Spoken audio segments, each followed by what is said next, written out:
I've entitled today's lesson, Do Not Cast Away Your Confidence. The writer has a warning that he starts at 10:26 and goes all the way to 10:39. Today we're going to concentrate on 32 to 39, but let's read the whole passage to get the context. Starting at verse 26. For if we sin willfully after we have received the knowledge of the truth, there no longer remains a sacrifice for sins, but a certain fearful expectation of judgment and fiery indignation which will devour the adversaries.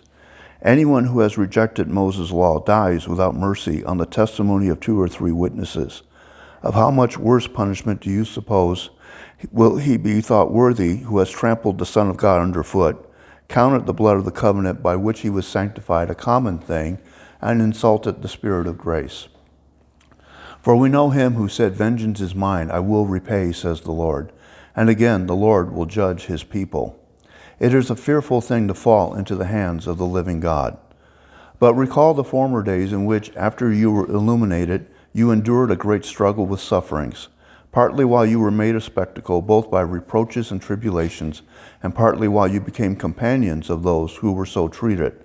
For you had compassion on me in my chains, and joyfully accepted the plundering of your goods, knowing that you have a better and an enduring possession for yourselves in heaven. Therefore do not cast away your confidence, which has great reward. For you have need of endurance, so that after you have done the will of God, you may receive the promise. For yet a little while, and he who is coming will come and will not tarry. Now the just shall live by faith, but if anyone draws back, my soul has no pleasure in him.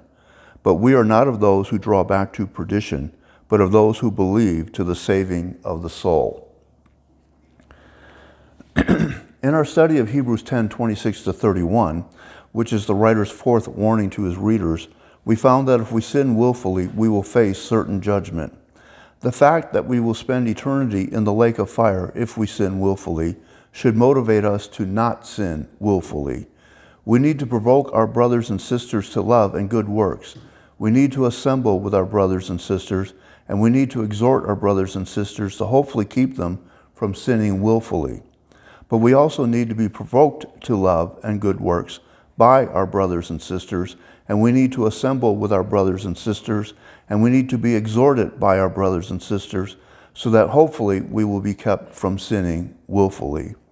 After all, it is a fearful thing to fall into the hands of the living God. The writer continues his warning in verses 32 to 39. He tells his readers to recall how they endured a great struggle with sufferings after they had been illuminated. Illuminated is the Greek word photizo, which means to give light. It means to give light. It also means to bring to the light, that is, to reveal or help us see what was hidden in the dark. It has this meaning in Ephesians 3, 8, and 9. So let's turn there. This is Paul writing to the Ephesians. To me, who am less than the least of all the saints, this grace was given, that I should preach among the Gentiles the unsearchable riches of Christ, and to make all see what is the fellowship of the mystery, which from the beginning of the ages has been hidden in God, who created all things through Jesus Christ. The word photizo is there, says make all see. That's photizo. A person is illuminated when he or she learns a truth which had been hidden from him or her. The readers of the epistle were illuminated when they learned the truth of the gospel, which they had not known previously. Once they became Christians, the readers of this epistle endured sufferings. The writer used the Greek word for sufferings, pathema, back in Hebrews 2, 9 and 10, to describe the sufferings of Christ. So let's look at Hebrews 2, 9 and 10. But we see Jesus, who was made a little lower than the angels, for the suffering of death, crowned with glory and honor, that he, by the grace of God, might taste death for everyone. For it was fitting for him, for whom are all things, and by whom are all things, and bring in many sons to glory, to make the captain of their salvation perfect through sufferings. The readers suffered just as Christ suffered. Their suffering included being made a spectacle in verse 33. This phrase is only one word in the Greek, theatrizo, This word literally means to bring someone upon the stage, as in a theater, but usually to ridicule that person. Hence, another way to translate this word is exposed to contempt. Exposed to contempt. The people who were persecuting these Christians viewed them as contemptible and worthy of ridicule. These Christians were made a spectacle both by reproaches and tribulations. Reproach means strong criticism. Strong criticism, dishonor.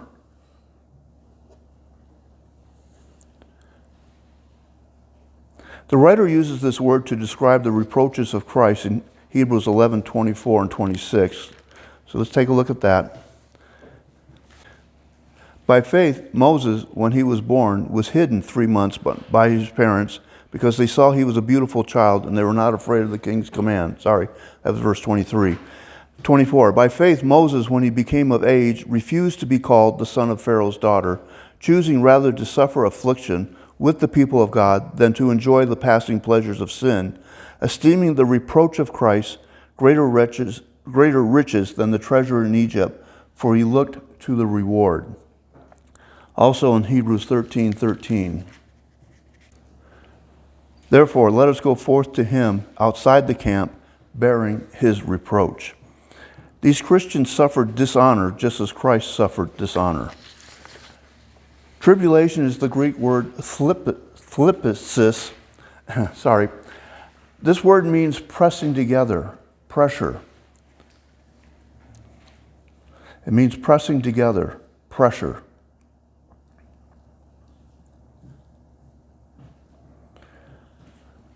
It is also translated in other passages as affliction and even persecution. Jesus predicted that his followers would suffer tribulation, such as Matthew 24:9. Let's turn there. This is Jesus speaking to the disciples. Then they will deliver you up to tribulation and kill you, and you will be hated by all nations for my name's sake. And also in John 16:33. These things I have spoken to you, that in me you may have peace. In the world you will have tribulation, but be of good cheer. I have overcome the world. The suffering of these Christians also included becoming companions of those who were so treated. A companion is a partner, a sharer in anything. A sharer in anything. These Christians suffered persecution by sharing in the suffering of those who were also being persecuted. As an example of becoming a sharer in the sufferings of others, they had compassion on me in my chains, verse 34. Again, we don't know who wrote this epistle, but the readers of this epistle did know, and they had compassion on him while he was in prison. As Christians, we are called up not to separate ourselves from those who are being persecuted, but to share in their suffering and have compassion on them. These Christians also joyfully accepted the plundering of your goods, knowing that you have a better and an enduring possession for yourselves in heaven. There is the writer's favorite word again, better. These Christians accepted the plundering of their goods, which will eventually perish anyway, because they knew that they had a better possession, which will never perish, waiting for them in heaven. But they did not just accept the plundering of their goods, they joyfully accepted it. They joyfully accepted it. They counted the plundering of their goods as a joyful event, not as a reason to become depressed or worried. I find it interesting that the writer commends his readers for joyfully accepting the plundering of their goods, and yet back in chapter 5, verses 12 through 14, he says that they are immature. So let's go to Hebrews 5, 12 through 14. For though by this time you ought to be teachers, you need someone to teach you again the first principles of the oracles of God. And you have come to need milk and not solid food. For everyone who partakes only of milk is unskilled in the word of righteousness, for he is a babe. But solid food belongs to those who are of full age. In the Greek, that's the word mature. That is, those who by reason of use have their senses exercised to discern both good and evil. So what does this say about our maturity? We Christians in this country have not yet been persecuted. Still, I have heard Christians complain about how persecuted they have been when all someone did was give them a dirty look, or laughed at them, or insulted them. We have not yet gotten to the level where the government confiscates our possessions and throws us out into the street, let alone actually torture and kill us. If we cannot joyfully accept their dirty looks or laughter or insults, how mature are we really? And what are we going to do when the real persecution comes? Perhaps another reason he says that they are immature is that enduring a great struggle with sufferings and joyfully accepting the plundering of the goods is what his readers had done in the former days, back in verse 32. Yet he is writing to them because they have been considering leaving the faith. Apparently, when the persecution came, they started out well, but the persecution had lasted long enough that they were thinking about quitting. This is why the writer goes on to say, therefore, do not cast away your confidence, which has great reward. Confidence in the Greek is parousia, and it means freedom in speaking. It means freedom in speaking.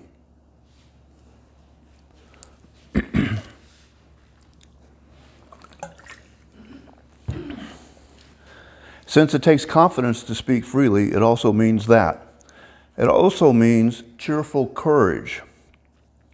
The readers had started enduring their persecution cheerfully and courageously. The writer is encouraging them to continue to endure cheerfully and courageously, because if they do so, they will receive a great reward. This is why Moses esteemed the reproach of Christ greater riches than the treasures of Egypt. He was looking to the reward. These Christians should also not cast away their confidence, because you have need of endurance, so that after you have done the will of God, you may receive the promise. If they endure by continually doing the will of God, they will receive a reward and they will receive a promise. Which promise is that? For yet a little while, and he who is coming will come and will not tarry. Verse 37. This is a quote from Habakkuk 2, verses 3 and 4. The promise they will receive is the promise of the second coming of Christ. It's the second coming of Christ. All persecutions will finally end when Christ returns and saves the Christians from their persecutors. But Christ is coming back for those who will endure to the end, not for those who sin willfully, or for those who cast away their confidence, or for those who draw back. The quote from Habakkuk goes on to say, now the just shall live by faith, but if anyone draws back, my soul has no pleasure in him. Verse 38. God takes no pleasure in anyone who draws back from living by faith. Draws back in the Greek is hupastello, which is a verb. It means to withdraw oneself. To withdraw oneself because of fear. Paul uses this word in Galatians chapter 2, verses 11 and 12 to describe what Peter had done. So let's take a look at that passage too.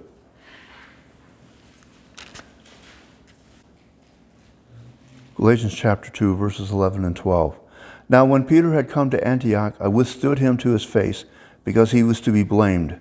For before certain men came from James, he would eat with the Gentiles. But when they came, he withdrew and separated himself, fearing those who were of the circumcision. So that word withdrew is the word we're looking at. But he did so because he feared those who were of the circumcision. The writer of the epistle to the Hebrews is warning his readers that they are in danger of being rejected by God because they are in danger of withdrawing themselves from the faith because of their fear of their persecutors. However, he goes on to say, but we are not of those who draw back to perdition, but of those who believe to the saving of the soul. The phrase, those who draw back, in the Greek is only one word, hypostale, which is the noun form of hypostello. It means the timidity of one stealthily retreating. The timidity of one stealthily retreating. These people may seem to be faithful Christians, but they are secretly retreating from God in the faith. But they are also retreating to perdition, which is another word for destruction. This is why the writer cannot be referring to unbelievers, for the unbelievers have never left the path that leads to destruction. The writer is referring to people who used to be on that path, but left it to follow the path that leads to life. They became believers. They chose to live by faith. But then they chose, because of fear, to withdraw themselves and return to the path that leads to destruction. These are the same people that Jesus describes in the parable of the sower in Matthew 13, 20 and 21. Let's turn there. But he who received the seed on stony places, this is he who hears the word and immediately receives it with joy. Yet he has no root in himself, but endures only for a while. For when tribulation or persecution arises because of the word, immediately he stumbles. Because of tribulation and persecution, these people withdrew from the faith. The writer is convinced that he and his readers are not going to withdraw from the faith. Rather, he sees them as those who believe to the saving of the soul. He is convinced that they will not sin willfully. He is convinced that they will not cast away their confidence. And he is convinced that they will not withdraw from the faith. Nevertheless, he still warns them because it is possible for a Christian to withdraw from the faith. The writer therefore starts this passage in verse 26 with the warning that the person who sins willfully will be destroyed. And he ends it with the warning that the person who withdraws from the faith will also be destroyed. Real persecution has not yet come to us. If it does, how will we respond? Will we sin willfully? Will we cast away our confidence? Will we withdraw from the faith? Or will we cheerfully and courageously endure the persecution to the end? And that's it for today.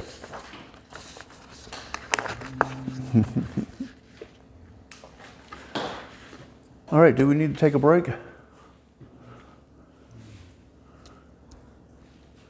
Okay. Any questions, comments?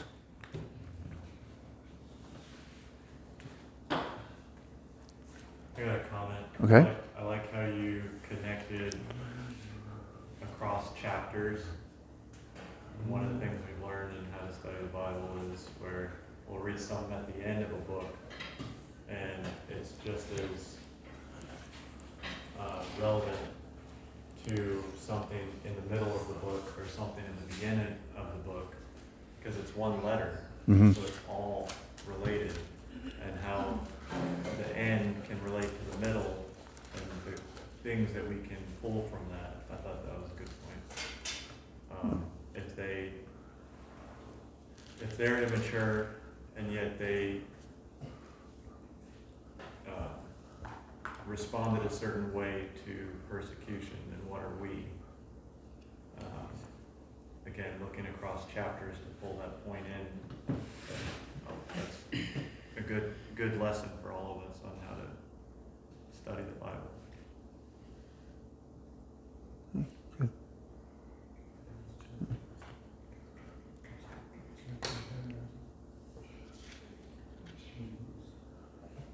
What chapter was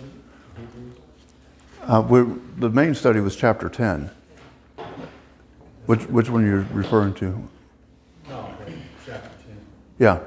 Is it, you started in chapter 10? Well, a few weeks ago, the last time I spoke, we were on chapter 10, verses 26 to 31. And today we were concentrating on 32 to 39.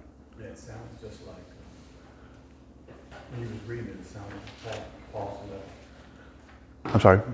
I think you mentioned in chains. Yeah, Sounds Oh. like it's one of the Verse 32 where he says, you had compassion on me in my chains. We don't know if it was Paul that wrote that. To me, it sounds just like Paul's letter. Well, it could be any of the Christians, because a lot of them were imprisoned and put in chains. So when I started this series on Hebrews, I went through who wrote it, and by 200 or so, people didn't know. You can see that in the writings of the church writers and church authors, that they didn't know who wrote it. So they were guessing. And the number one guess, of course, was Paul. But some had even suggested it might be Luke, Might be Timothy. Well, it can't be Timothy himself because he mentions Timothy. But so others thought it might be Priscilla and Aquila. And then Origen just comes right out and says, only God knows who wrote Hebrews. So, so yeah. Well, the thing is with Hebrews is that since God didn't put in there who actually wrote it, like he did with Paul's letters or Peter's letters, and for whatever reason, he left that out. So apparently it's not important for us to know who wrote it. You know, the other letters, like Paul's letters to the churches, it's like the authority of the letters is his authority as an apostle. So I can command you to do this because I'm an apostle and I'm going to tell you what to do. But with Hebrews, he doesn't do that. The writer of the Hebrews doesn't say, you should obey me because I'm in a position of authority. What he does is, since he's writing to a bunch of Jewish believers, is he goes back to the Old Testament and he says, the authority for what I'm telling you is actually the Old Testament. Not me, not my position, but the authority of the Word of God in the Old Testament. So that's how I look at it. I think that's why God doesn't want us to know who wrote it. It doesn't matter. But they knew, the original readers knew. But for whatever reason, they didn't pass that knowledge on either. So, like I said, it didn't matter. So there's no point in arguing over it. Doesn't matter. If God wanted us to know, he would have told us. Yeah, and I think it's Paul. You see how he changes when he's writing the Hebrew Christians versus Gentile Christians. You see how he switches up kind of where they are. Where they are. Yeah. Ephesians, Corinthians, and all the Gentile letters. When he gets to these guys, he kind of switches up. He uses a lot of the Old Testament. Yeah. Okay. Anything else? No? Okay. Well, great. Well, thanks for coming. See you next time.